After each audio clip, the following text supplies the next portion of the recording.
Welcome all to സുനൂസ് bios video. +2 സുവോളജിയിലെ biodiversity and conservation എന്ന ചാപ്റ്ററിലെ ഇമ്പോർട്ടൻറ്റ് ക്വസ്റ്റ്യൻ ആൻസേഴ്സാണ് ഈ വീഡിയോയിൽ അവതരിപ്പിക്കുന്നത്. പല വർഷങ്ങളിലായി ഒരേ ടോപ്പിക്കിൽ നിന്ന് തന്നെ പല രീതിയിൽ ചോദ്യങ്ങൾ വന്നിട്ടുണ്ട്. എന്നാൽ ഒരേ തരത്തിലുള്ള ഉത്തരം തന്നെ പല രീതിയിൽ എഴുതാവുന്നതാണ് എന്ന് നമുക്ക് മനസ്സിലാകും. പരീക്ഷയ്ക്ക് പഠിക്കുക, നല്ല മാർക്ക് വാങ്ങുക എന്നതിനേക്കാൾ ഉപരി ഒരു വിദ്യാർത്ഥി എന്ന നിലയ്ക്ക് ജൈവ വൈവിധ്യത്തെക്കുറിച്ചും അതിൻ്റെ സംരക്ഷണത്തെക്കുറിച്ചും ഈ ഭൂമിയുടെ നിലനിൽപ്പിനെക്കുറിച്ചും മനസ്സിലാക്കാൻ ഈ പാഠഭാഗങ്ങൾ നമ്മളെ സഹായിക്കുന്നുണ്ട്. അതുകൊണ്ട് തന്നെ വളരെ വിശദമായി ഈ വീഡിയോ കേട്ട് മനസ്സിലാക്കി അത് മനസ്സിൽ ഉൾക്കൊണ്ട് നമ്മുടെ ഭൂമിയെ, നമ്മുടെ ജൈവ വൈവിധ്യത്തെ സംരക്ഷിക്കാനും ഭാവി തലമുറയ്ക്ക് കൈമാറാനും നമുക്ക് കഴിയട്ടെ. ഇനി ചോദ്യങ്ങളിലേക്കും ഉത്തരങ്ങളിലേക്കും കടക്കാം. First question: introduction of the African catfish for aquaculture threatens biodiversity loss. How? ജലകൃഷിക്കായി ആഫ്രിക്കൻ മുഷിയുടെ ഉപയോഗം ജൈവ വൈവിധ്യത്തിന് ഭീഷണിയാകാറുണ്ട്. എങ്ങനെ?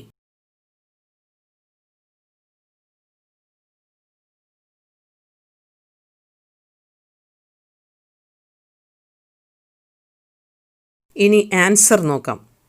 African catfish is an example for alien species invasion. Alien or exotic species, when introduced unintentionally or deliberately, it become invasive and cause harmful impact, resulting in extinction of the indigenous species. Introduction of African catfish, Clarias gariepinus, for aquaculture purposes is posing a threat to indigenous catfishes of Indian rivers. അന്യദേശങ്ങളിൽ നിന്നുള്ള ജീവിവർഗങ്ങൾ മനഃപൂർവമായോ യാദൃശ്ചികമായോ നമ്മുടെ ആവാസങ്ങളിൽ എത്തുമ്പോൾ അവയിൽ ചിലത് അധിനിവേശ ജീവികളായി മാറുകയും തദ്ദേശീയ ഇനങ്ങളുടെ ശോഷണത്തിനോ നാശത്തിനോ കാരണമാവുകയും ചെയ്യുന്നു. അധിനിവേശ ജീവജാതികൾ ഉണ്ടാക്കുന്ന പാരിസ്ഥിതിക നാശത്തെയും നമ്മുടെ തദ്ദേശീയ ഇനങ്ങൾക്കു നേരെ ഉയർത്തുന്ന വെല്ലുവിളികളെയും കുറിച്ച് നമുക്ക് ബോധമുണ്ടായിരിക്കണം. മത്സ്യകൃഷിക്ക് വ്യാപകമായി നിയമവിധേയമല്ലാതെ ഉപയോഗിക്കുന്ന ആഫ്രിക്കൻ മുഷി ക്ലാരിയസ് ഗാരിപ്പിനസ് നമ്മുടെ നദികളിലെ നാടൻ മുഷി മത്സ്യങ്ങളുടെ നിലനിൽപ്പിന് ഭീഷണിയാകുന്നുണ്ട്. അതുകൊണ്ട് നാടൻ മുഷി മത്സ്യങ്ങൾ അപ്രത്യക്ഷമാകാൻ സാധ്യതയുണ്ട്. ഇനി സെക്കൻഡ് ക്വസ്റ്റ്യനിലേക്ക് പോകാം. Dash denotes the phenomenon in which a species confined to a particular geographical region and not found anywhere else. Options are A. Endemism, B. Ex situ conservation, C. In situ conservation, D. Hotspots. ഒരു species ഒരു പ്രത്യേക ഭൂപ്രദേശത്ത് മാത്രമായി കാണപ്പെടുകയും മറ്റൊരിടത്തും കാണപ്പെടാതിരിക്കുകയും ചെയ്യുന്ന പ്രതിഭാസത്തെ സൂചിപ്പിക്കുന്ന പദം dash. A. എൻഡമിസം, B. X situ conservation, C. In situ conservation, D. Hotspots. Second questions answer is A. എൻഡമിസം. ഒരു species ഒരു പ്രത്യേക ഭൂപ്രദേശത്ത് മാത്രം കാണപ്പെടുകയും മറ്റ് ഭൂപ്രദേശങ്ങളിൽ കാണപ്പെടാതിരിക്കുകയും ചെയ്യുകയാണെങ്കിൽ അതിനെ എൻഡമിക് സ്പീഷീസ് എന്ന് വിളിക്കുന്നു. എൻഡമിക് സ്പീഷീസ് എന്ന് പറഞ്ഞാൽ തദ്ദേശീയ ഇനം ജീവികൾ. ഇനി മൂന്നാമത്തെ ചോദ്യം.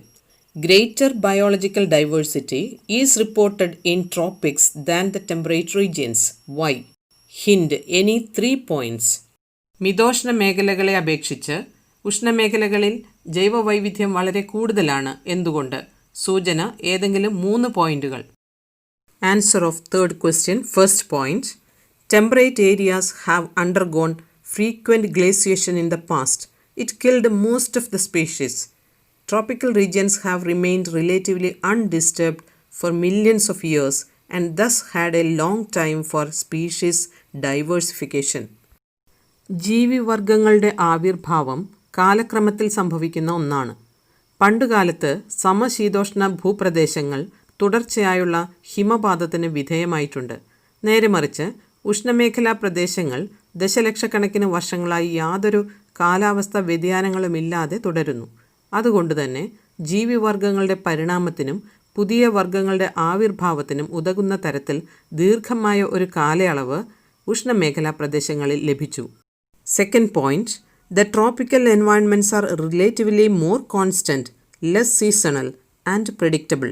അതായത് ഉഷ്ണമേഖലയിലെ പരിസ്ഥിതി സമശീതോഷ്ണ മേഖലയിൽ നിന്ന് വളരെ വ്യത്യസ്തമായി സ്ഥിരമായിരിക്കും.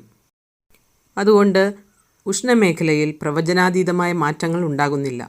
ഇത്തരം സ്ഥിരമായ പരിസ്ഥിതി ആവാസ വ്യവസ്ഥയുടെ സവിശേഷവൽക്കരണത്തിന് സഹായിക്കുന്നു. ഇത് ജൈവവൈവിധ്യത്തിലേക്ക് അല്ലെങ്കിൽ ബയോഡൈവേഴ്സിറ്റിയിലേക്ക് നയിക്കുന്നു. മൂന്നാമത്തെ കാരണം എന്താണെന്നറിയോ? More solar energy is available in tropics, hence higher productivity in tropical areas. ഉഷ്ണമേഖലയിൽ കൂടുതൽ സൂര്യപ്രകാശം ലഭിക്കുന്നു. ഇത് സസ്യങ്ങൾക്ക് ധാരാളം ഊർജം ലഭിക്കുന്നതിനും ഫോട്ടോസിന്തസിസ് നടത്തുന്നതിനും ഉൽപ്പാദനം കൂട്ടാനും സഹായിക്കുന്നു. ഇത് ജൈവവൈവിധ്യ സമ്പന്നതയ്ക്ക് മുതൽക്കൂട്ടാകുന്നു.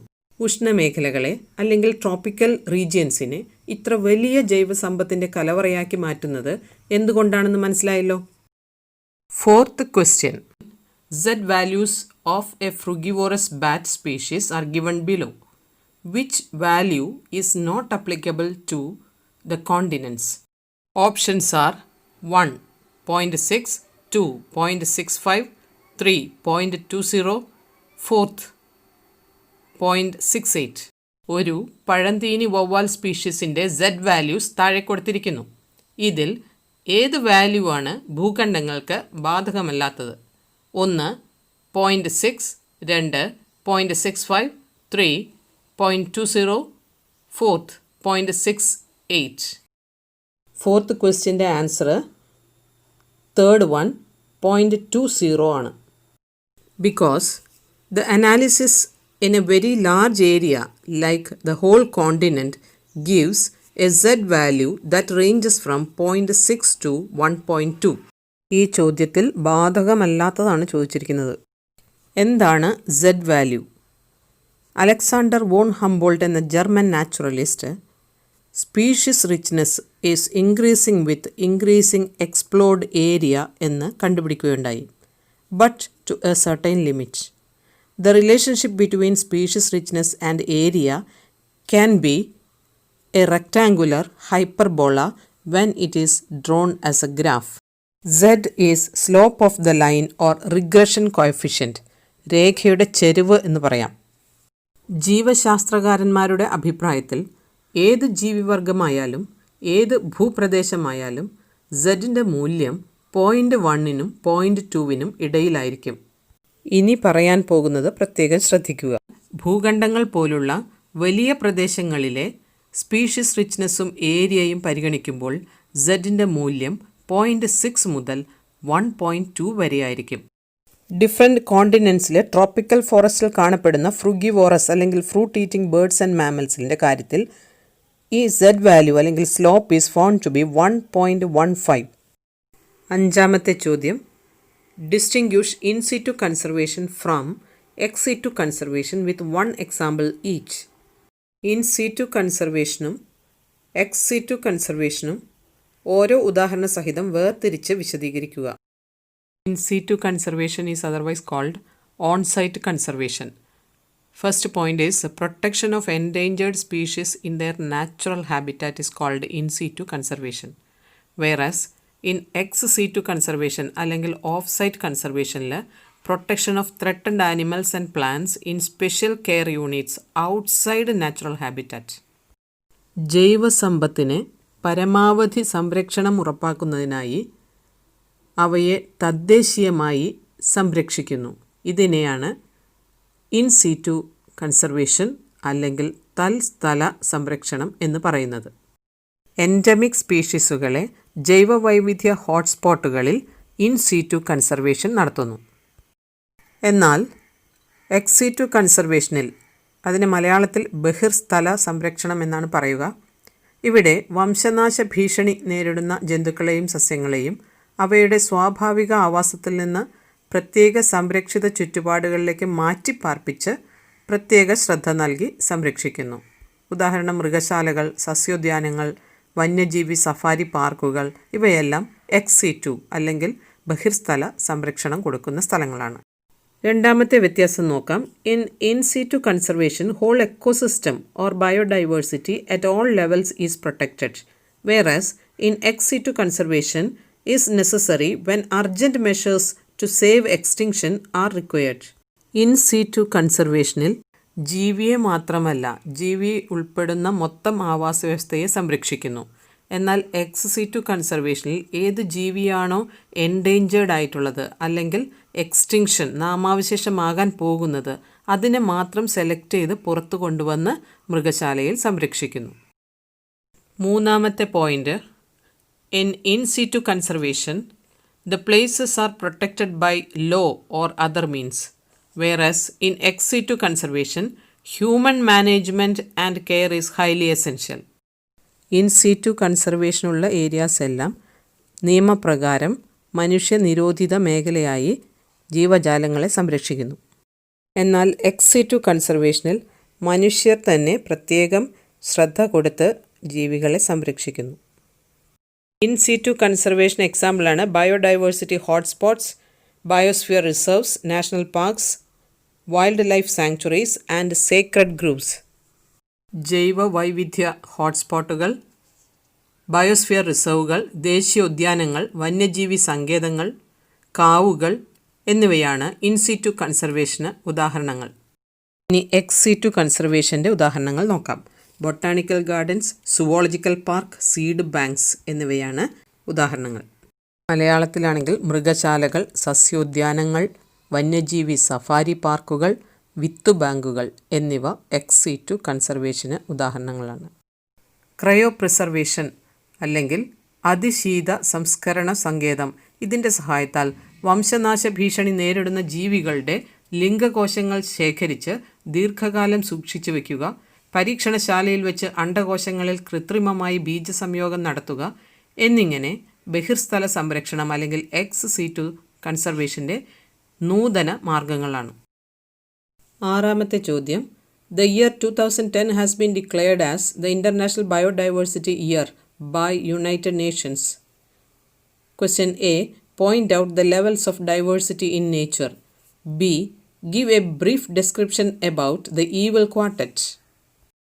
യുണൈറ്റഡ് നേഷൻസ് 2010 അന്തർദേശീയ ജൈവ വൈവിധ്യ വർഷമായി പ്രഖ്യാപിച്ചിരിക്കുന്നു. എ. പ്രകൃതിയിലെ വൈവിധ്യ തലങ്ങൾ ഏതെല്ലാമെന്ന് ചൂണ്ടിക്കാണിക്കുക. ബി. ഈവിൾ ക്വാർട്ടറ്റിനെ കുറിച്ച് ഒരു ലഘുവിവരണം നൽകുക. Sixth question's answer. A part, there are 3 levels of biodiversity. 1. Genetic diversity. Second one, species diversity. And third one, ecological diversity. B part, there are 4 major causes of biodiversity loss. അവയാണ് evil quartet എന്ന് പറയുന്നത്. 1.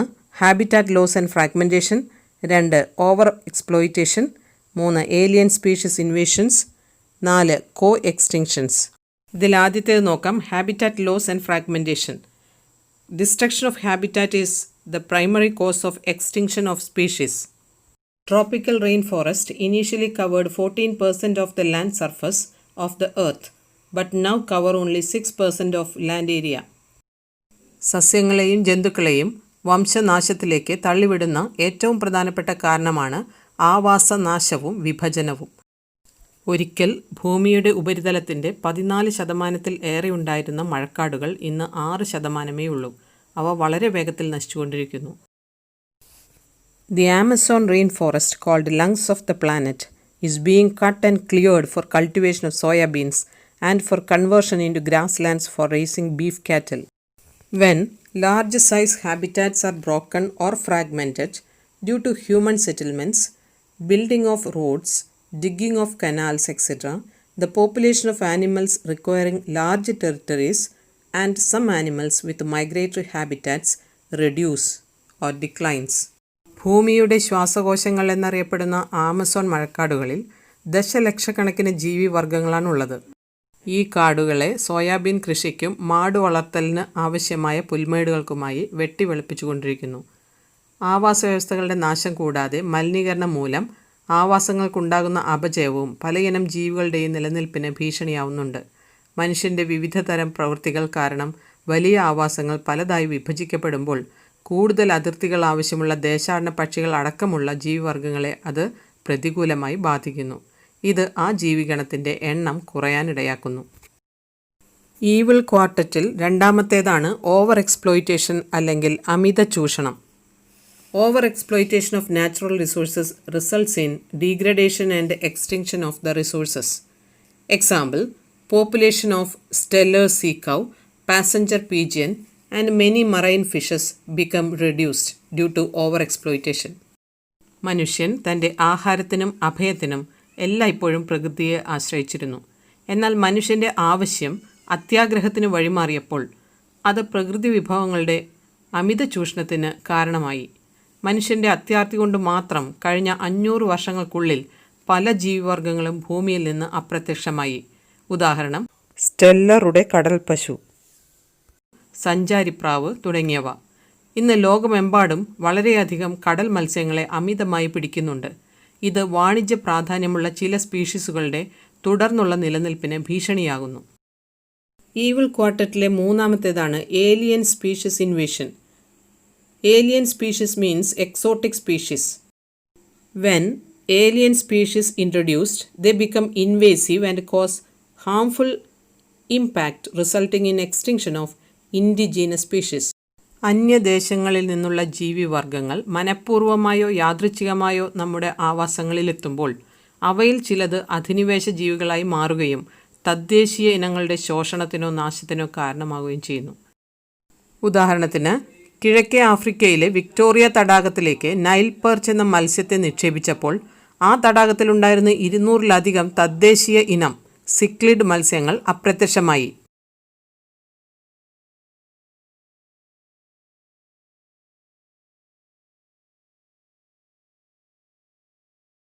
Invasive weed സ്പീഷീസിന് ഉദാഹരണങ്ങളാണ് parthenium, carrot grass, lantana and eichhornia. Eichhornia കുളവാഴ എന്ന് പറയും. They cause environmental damage and became a threat to native species. ലന്താനയെ അരിപ്പൂ എന്നും പറയും. ഏലിയൻ സ്പീഷീസ് ഇൻവേഷന് മറ്റൊരു ഉദാഹരണമാണ് introduction of African cat fish Clarias gariepinus for aquaculture purposes is posing a threat to indigenous cat fishes of Indian rivers. മത്സ്യകൃഷിക്ക് വ്യാപകമായി നിയമവിധേയമല്ലാതെ ഉപയോഗിക്കുന്ന ആഫ്രിക്കൻ മുഷി ക്ലാരിയസ് ഗാരിപ്പിനസ് നമ്മുടെ നദികളിലെ നാടൻ മുഷി മത്സ്യങ്ങളുടെ നിലനിൽപ്പിന് ഭീഷണിയാകുന്നുണ്ട്. ഈ 3 ചെടികൾ നോക്കൂ. ഇവ മറ്റു നാടുകളിൽ നിന്ന് ഇന്ത്യയിലെത്തിയതാണ്. ഏലിയൻ സ്പീഷീസുകളാണ് പാർത്തീനിയം, ലന്താന, ഐക്കോർണിയ. ഈവിൾ ക്വാർട്ടറ്റിൽ നാലാമത്തേതാണ് കോ എക്സ്റ്റിങ്ഷൻ അല്ലെങ്കിൽ സഹവംശനാശം. When a species becomes extinct, the plant and animal species associated with it in an obligatory manner also become extinct. ഒരു ജീവിവർഗം അപ്രത്യക്ഷമാകുമ്പോൾ അതുമായി നേരിട്ട് ബന്ധമുള്ള മറ്റൊരു സസ്യവർഗമോ ജന്തുവർഗമോ കൂടി വംശനാശത്തിന് ഇരയാകുന്നു. ഇതാണ് സഹവംശനാശം. ഉദാഹരണത്തിന്, ഒരു മത്സ്യവർഗം നശിക്കുമ്പോൾ അതിനെ ആശ്രയിച്ച് ജീവിക്കുന്ന പരാദജീവികളും നശിക്കുന്നു. സസ്യങ്ങളും പരാഗകാരികളും തമ്മിലുള്ള ബന്ധം മറ്റൊരു ഉദാഹരണമാണ്. ഏതെങ്കിലും ഒന്നിൻ്റെ നാശം മറ്റൊന്നിൻ്റെ വംശനാശത്തിലേക്ക് നയിക്കുന്നു. ജൈവ വൈവിധ്യത്തിൻ്റെ നാശത്തിന് കാരണമായ ഈവിൾ ക്വാർട്ടറ്റ് ഏതെല്ലാമാണെന്ന് മനസ്സിലായല്ലോ. ഏഴാമത്തെ ചോദ്യം, the causes of biodiversity loss are designated as evil quartet. Explain the evil quartet in biodiversity loss. ഇതേ ചോദ്യം തൊട്ട് മുമ്പ് എക്സ്പ്ലെയിൻ ചെയ്തതാണ്. Habitat loss and fragmentation, over exploitation, alien species invasion and co extinction. ഒരു topic തന്നെ പല വർഷങ്ങളിൽ ആവർത്തിച്ചു വരുന്നത് ആ ടോപ്പിക്കിൻ്റെ പ്രാധാന്യത്തെ സൂചിപ്പിക്കുന്നു. അതുകൊണ്ട് നന്നായി പഠിച്ചു വയ്ക്കുക. എട്ടാമത്തെ ചോദ്യം, select the cause of extinction of cichlid fish in lake Victoria of east Africa. Options are A. Habitat loss and fragmentation, B. Overexploitation, C. Alien species invasion, D. Co-extinction. Answer already നിങ്ങൾക്കറിയാവുന്നതാണ്. C. Alien species invasion. ഒമ്പതാമത്തെ ചോദ്യം, Tropical Amazonian rainforest in South America has the greatest biodiversity on Earth. Do you agree with this? Explain. ഭൂമിയിൽ ഏറ്റവും കൂടുതൽ ജൈവവൈവിധ്യമുള്ളത് തെക്കേ അമേരിക്കയിലെ Amazon ഉഷ്ണമേഖലാ മഴക്കാടുകളിലാണ്. നിങ്ങൾ ഇതിനോട് യോജിക്കുന്നുണ്ടോ? വിശദീകരിക്കുക. ഈ ചോദ്യത്തിൻ്റെ ആദ്യ ഭാഗം do you agree with this statement എന്നാണ്. So we have to write yes. ഉഷ്ണമേഖലയിൽ ഉൾപ്പെടുന്ന തെക്കേ അമേരിക്കയിലെ ആമസോൺ മഴക്കാടുകളിലാണ് ഭൂമിയിൽ ഏറ്റവും കൂടുതൽ ജൈവവൈവിധ്യമുള്ളത്. 2004 കണക്കുകൾ പ്രകാരം 40,000 ഇനം സസ്യങ്ങളും 3,000 ഇനം മത്സ്യങ്ങൾ, 1,300 ഇനം പക്ഷികൾ, 427 ഇനം സസ്തനികൾ, 427 ഇനം ഉഭയജീവികൾ, 378 ഉരഗങ്ങൾ, 1,25,000-ലധികം അക്കശേരുകികൾ എന്നിവ ആമസോൺ കാടുകളിലുണ്ട്. ഏറ്റവും കുറഞ്ഞത് 2 ദശലക്ഷം ഷഡ്പദങ്ങൾ ഉണ്ടെന്ന് ശാസ്ത്രജ്ഞന്മാർ അവകാശപ്പെടുന്നു. Because tropical regions have remained relatively undisturbed for millions of years and thus had a long time for species diversification. The tropical environments are relatively more constant, less seasonal and predictable. More solar energy is available in tropics. It contributes to higher productivity. അടുത്ത ചോദ്യം. We have a moral responsibility to take good care of Earth's biodiversity and pass it on in good order to next generation. A. Define biodiversity. B. Write causes for biodiversity losses. C. Name 2 types of biodiversity conservation. ഭൂമിയിലെ ജൈവവൈവിധ്യം കാത്തു സൂക്ഷിച്ച് അടുത്ത തലമുറയ്ക്ക് കൈമാറുക എന്നുള്ളത് നമ്മുടെ ഉത്തരവാദിത്വമാണ്. A. ജൈവവൈവിധ്യം നിർവചിക്കുക. ബി. ജൈവവൈവിധ്യം നഷ്ടപ്പെടാനുള്ള കാരണങ്ങൾ ഏതെല്ലാം. സി. ഏതെങ്കിലും 2 തരത്തിലുള്ള ജൈവവൈവിധ്യ സംരക്ഷണം എഴുതുക. 3 മാർക്കിൻ്റെ ചോദ്യമാണ്. മുൻപ് പറഞ്ഞിട്ടുള്ള ചോദ്യങ്ങളിലെല്ലാം തന്നെ ഇത് വന്നിട്ടുള്ളതാണ്. എങ്കിലും ഒന്നുകൂടി പോയിൻറ്റ്സ് നോക്കാം. First answer. The occurrence of different types of genes, species and ecosystems in a region is called biodiversity. Answer for B is 1. Habitat loss and fragmentation. 2. Overexploitation. 3. Alien species invasion. And 4. Co-extinction. ഇത് മുൻപ് പറഞ്ഞിട്ടുള്ളതാണ് causes of biodiversity ലോസിൽ. ഇതിലെ C part 2 types of biodiversity conservation ആണ് എഴുതേണ്ടത്. In situ conservation and ex situ conservation. 11ാമത്തെ ചോദ്യം. Man has lost his capacity to foresee and foresight. He will meet his own end by destroying the earth. A. Evaluate this statement and write your opinion. B. Predict what will happen to nature if human race is abolished. മനുഷ്യന് അവൻ്റെ ഉൾക്കാഴ്ചയും തിരിച്ചറിവും നഷ്ടപ്പെട്ടിരിക്കുന്നു. ഭൂമിയെ നശിപ്പിക്കുന്നത് വഴി അവൻ അവൻ്റെ തന്നെ നാശത്തെ അഭിമുഖീകരിക്കും. ഈ പ്രസ്താവനയെ വിലയിരുത്തി നിങ്ങളുടെ അഭിപ്രായം രേഖപ്പെടുത്തുക. മനുഷ്യരാശി ഇല്ലാതായാൽ ഈ പ്രകൃതിക്ക് എന്ത് സംഭവിക്കുമെന്ന് പ്രവചിക്കുക. ഈ ചോദ്യത്തിൻ്റെ ആദ്യത്തെ part A part statement is correct എന്നെഴുതണം. അവനെ വിലയിരുത്തി നിങ്ങളുടെ അഭിപ്രായം രേഖപ്പെടുത്തണം. Population explosion, urbanisation, industrialisation, deforestation, pollution, soil erosion, global warming etcetera destroyed earth.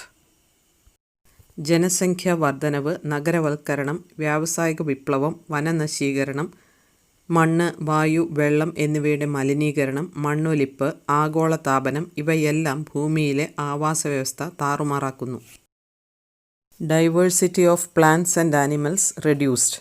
ജൈവവൈവിധ്യം കുറഞ്ഞു. Many extincted. പലതും നാമാവശേഷമായി. Plant productivity reduced. സസ്യങ്ങളുടെ ഉൽപ്പാദനശേഷി കുറഞ്ഞു. Less resistant to flood, drought etcetera. വെള്ളപ്പൊക്കം, വരൾച്ച എന്നിവയെ നേരിടാൻ കഴിയില്ല. Man destroyed earth. മനുഷ്യൻ തന്നെ ഭൂമിയെ നശിപ്പിച്ചുകൊണ്ടിരിക്കുന്നു. പല ജീവികളുടെയും ആവാസവ്യവസ്ഥ നഷ്ടപ്പെട്ടുകൊണ്ടിരിക്കുന്നു.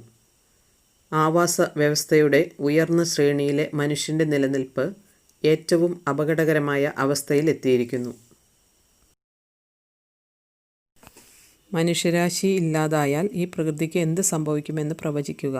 ഈ ബി പാർട്ടിൻ്റെ answer increase in number of plants in nature, purify air, water and soil, Regain nutrient cycle, maintain biodiversity, provide storage site for carbon, mitigate droughts and floods, balance in other species of ecosystem. ഈ ഭൂമിയിൽ മനുഷ്യരാശി ഇല്ലാതായാൽ സസ്യങ്ങളുടെ എണ്ണം കൂടും, വായു, വെള്ളം, മണ്ണ് എന്നിവ ശുദ്ധീകരിക്കും, nutrient cycle വീണ്ടെടുക്കും, ജൈവവൈവിധ്യം വർദ്ധിക്കും, ഭൂമിയിൽ കാർബൺ സ്റ്റോറേജ് വർദ്ധിക്കും, വെള്ളപ്പൊക്കം, വരൾച്ച എന്നിവ കുറയും, ആവാസ വ്യവസ്ഥയിൽ മറ്റു സ്പീഷീസുകളുടെ എണ്ണം വർദ്ധിക്കുകയും ജൈവവൈവിധ്യം ഉണ്ടാകുകയും ചെയ്യും. ഭൂമി നല്ലൊരു ആവാസ വ്യവസ്ഥയായി മാറും. 12ാമത്തെ ചോദ്യം. Human beings can conserve and protect our ecosystem and biodiversity. Prepare a handout to show different methods of biodiversity conservation. പരിസ്ഥിതിയെയും ജൈവവൈവിധ്യത്തെയും സംരക്ഷിക്കാനും സൂക്ഷിക്കാനും മനുഷ്യർക്ക് കഴിയും. ജൈവവൈവിധ്യ സംരക്ഷണത്തിനുള്ള മാർഗങ്ങൾ അടങ്ങിയ ഒരു ലഘുലേഖ തയ്യാറാക്കുക. ഇതേ ഉത്തരം വരുന്ന മറ്റൊരു ചോദ്യം ഇതിനു മുമ്പ് വന്നിട്ടുള്ളതാണ്. The scientific management and preservation of biodiversity is called conservation of biodiversity. There are two types of conservation of biodiversity: in situ conservation and ex situ conservation. In situ conservation is conservation and protection of endangered species of plants and animals in natural habitat. It can be done through protected areas like biodiversity hotspots, biosphere reserves, national parks, wildlife sanctuaries, and sacred groves. Ex situ conservation, process of conservation of life forms outside their natural habitat under human management and care. Example: botanical gardens, zoological parks, cryopreservation for preserving sperms, eggs, animal cells, tissues, and embryos in gene banks and seed banks. ഇതേ ഉത്തരം വരുന്ന മറ്റൊരു ചോദ്യം പരിചയപ്പെടൂ. When we conserve and protect the whole ecosystem, its biodiversity in all levels is protected. Based on this statement, explain the strategies of biodiversity conservation. 3 mark question ആണ്. നമ്മൾ ആവാസ വ്യവസ്ഥയെ മുഴുവനായി സംരക്ഷിക്കുമ്പോൾ അതിൻ്റെ എല്ലാ തലങ്ങളിലുമുള്ള ജൈവവൈവിധ്യവും സംരക്ഷിക്കപ്പെടുന്നു. ഈ പ്രസ്താവനയെ അടിസ്ഥാനമാക്കി ജൈവവൈവിധ്യ സംരക്ഷണ തന്ത്രങ്ങളെക്കുറിച്ച് വിവരിക്കുക. ഈ ചോദ്യത്തിൻ്റെ ഉത്തരമായി strategies for the conservation of biodiversity 2 തരമുണ്ടെന്നും in situ conservation and ex situ conservation എന്താണെന്നും അവയ്ക്ക് എക്സാമ്പിൾസ് ഏതൊക്കെയാണെന്നും വിശദമായി വിവരിക്കുക.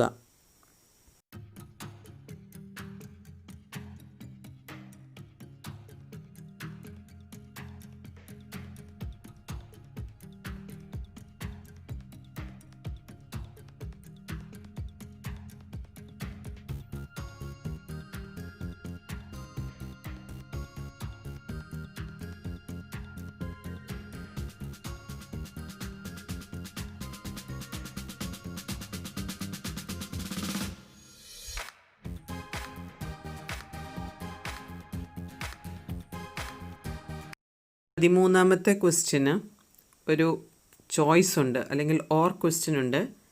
When need turns to greed it leads to biodiversity loss. Substantiate this statement by explaining 2 causes of biodiversity loss. ഈ ചോദ്യത്തിൻ്റെ ഉത്തരവും മുൻപ് പല രീതിയിൽ ചോദിച്ചിട്ടുള്ളതാണ്. Answer is habitat loss and fragmentation, over exploitation, alien species invasions and co extinctions. 3 മാർക്കിൻ്റെ ചോദ്യമായതിനാൽ വിശദീകരണവും എക്സാമ്പിളും ആവശ്യമാണ്. 14ാമത്തെ ചോദ്യം. We have a moral responsibility to take good care of Earth's biodiversity and pass it on in good order to next generation. A. Define biodiversity. B. Write causes for biodiversity losses. C. Name 2 types of biodiversity conservation. ഭൂമിയിലെ ജൈവവൈവിധ്യം കാത്തുസൂക്ഷിച്ച് അടുത്ത തലമുറയ്ക്ക് കൈമാറുക എന്നുള്ളത് നമ്മുടെ ഉത്തരവാദിത്തമാണ്. A. ജൈവവൈവിധ്യം നിർവചിക്കുക. B. ജൈവവൈവിധ്യം നഷ്ടപ്പെടാനുള്ള കാരണങ്ങൾ ഏതെല്ലാം? സി. ഏതെങ്കിലും 2 തരത്തിലുള്ള ജൈവവൈവിധ്യ സംരക്ഷണം എഴുതുക. Answer for A is the occurrence of different types of genes, species and ecosystems in a region is called biodiversity. ഈ ആൻസർ മുൻപത്തെ ക്വസ്റ്റ്യനുകളിലും വന്നിട്ടുള്ളതാണ്. ബിയുടെ ഉത്തരം habitat loss and fragmentation, over exploitation, alien species invasions and co extinctions. ഇതും മുൻപത്തെ ചോദ്യങ്ങളിൽ വന്നിട്ടുള്ളതാണ്. സിയുടെ ഉത്തരം 2 ജൈവവൈവിധ്യ സംരക്ഷണ മാർഗങ്ങളാണ് in situ conservation and ex situ conservation. ഇതും പല ചോദ്യങ്ങൾ വന്നിട്ടുള്ളതാണ്. ബയോഡൈവേഴ്സിറ്റി ആൻഡ് കൺസർവേഷൻ എന്ന ചാപ്റ്ററിലെ വളരെ പ്രധാനപ്പെട്ട ടോപ്പിക്കുകളിലെ ചോദ്യോത്തരങ്ങളാണ് ഈ വീഡിയോയിൽ അവതരിപ്പിച്ചത്. ഒരേ ഉത്തരം തന്നെ വരാൻ പാകത്തിൽ വ്യത്യസ്ത തരത്തിലുള്ള ചോദ്യങ്ങളാണ് ഇവിടെ ചോദിച്ചിരിക്കുന്നത്. ചോദ്യങ്ങൾക്കനുസരിച്ച് ഉത്തരം എഴുതാൻ പഠിക്കുക. മാർക്ക് നോക്കി ഉത്തരം എഴുതാൻ പഠിക്കുക. ഈ വീഡിയോ ലൈക്ക് ചെയ്യുക, ഷെയർ ചെയ്യുക, സബ്സ്ക്രൈബ് ചെയ്യുക. Thank you for watching this video. Subscribe Sunu's Bios video.